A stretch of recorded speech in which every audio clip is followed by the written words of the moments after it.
bá mi wá ojú ara aago màálù fọ́ kó gé wẹ́lẹ́wẹ́lẹ́ sínú pot, bá mi lọ èso bomubomu àti ìtànná bomubomu lọ pẹ̀lú ìyèrè kó falẹ̀ lórí, wá han ayatul kursiyu 313, ó ti rí bẹ́ẹ̀ yẹn.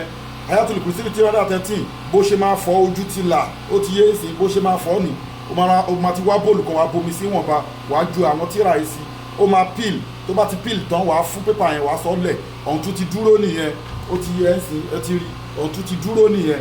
So wàá dẹ̀ rọra ṣe kí ni, òun ni wàá fi ṣe ojú ara màálù yẹn. Iṣẹ́ tó ń ṣe máa ṣàlàyé fún ẹ, ó lágbára púpọ̀ jù. Fi fídíò ìránṣẹ́ ṣíwájú kó tó ṣiṣẹ́ ìtàn tó bá lágbára fi sákàǹtà àwọn aláìní àbí tó bá ṣiṣẹ́ ìtàn. Account number ní fáwọn ọmọ aláìní 2044237680. Account number fáwọn ọmọ aláìní 2044237680. First Bank of Nigeria, Global Dahiratu Dhikrlahi Islamic Organization. Gbogbo ẹ̀yin tẹ́ fẹ́ kọlù wa tẹ́ ń fẹ́rẹ́ pè wá, ẹ wọ́sọ̀pọ̀ akẹ́kọ̀ọ́ yàrá rẹ̀ lórí +234-810-913-1425. ẹ kọlù àbíkẹ́ wọ́sọ̀pọ̀ wa lórí +234-810-913-1425. ṣó o ti ṣe kíní ojú ara màálù yẹn tán pẹ̀lú ayatul kursiyu 313, wàá tún wá gẹ̀ẹ́tì ayatul kursiyu another one 313 mi, wàá tún fọ́, tó bá ti fọ́ ní omi níwọ̀nba, bó ṣe ń jẹ kíní yẹn tán wàá mú eléyìí lé lórí bí isinillahi ta'ala. Wọ́n ti pín ẹran èèyàn ní ipòdòkú, ó gbàgbé, wọ́n máa dá ẹran ìpadà sí lára. Ègún ìdílé, èpè ń jà, wọ́n gbòògùn ẹ̀, wọ́n ti lágàdàgodo, wọ́n ń sà sí, wọn ò jẹ́ kó ní lọ síwájú, àlákàlà, ó ń rí ìjákulẹ̀, ó ń máa mú bọ́ ayatul kursiyu yìí ni. Ṣé wọ́n dẹ̀ mọ̀ pé ojú ara màálù ó nítumọ̀?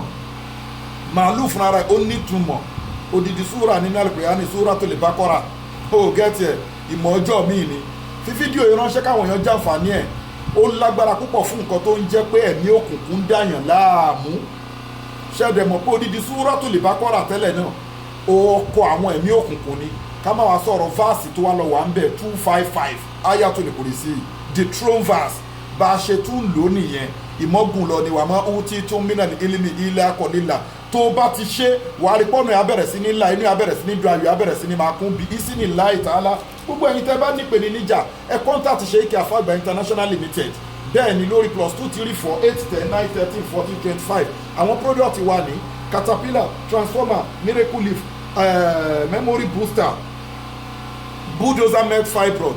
Gbogbo obìnrin tó ń wojú ọlọ́run ọba fọmọ tó ti ń lo nǹkan lọ́jọ́ tó ti pẹ́ tí ó conceive, tó ń náwó, tó ń lọ sí hospital, tó ń làgbo, tó ń lo oríṣiríṣi, wá lọ fún full package.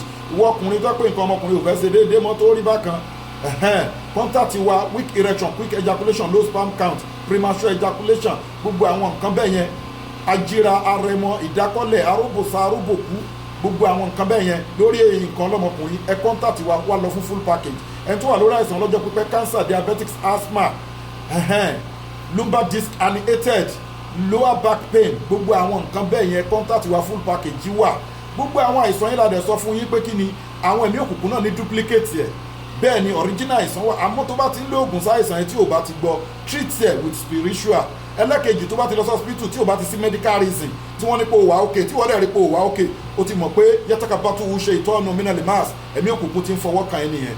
Torí ètò ọlọ́run ẹ wọ́sọ̀pọ̀ lórí +234-810-913-1425. kò wá síbi tẹ́ ẹ wà tí product wa ò dé, adè láwọn special package tá a máa ń ṣe àwọn alálùpàwọ̀dà lóríṣiríṣi.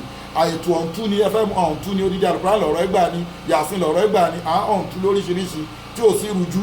Ó ti yé yín nísìn, àdúrà wa gba, ètò àwẹ̀ wà tá a fi yanjú kéèsì yín fún yín, ètò sàárà wà tá a fi yanjú kéèsì yín fún yín, àwọn àdúrà wà tá a fi yanjú kéèsì yín fún yín, àtàwọn alálùpàwọ̀dà lóríṣiríṣi. kò wá síbi tẹ́ wà tí product wa ò dé.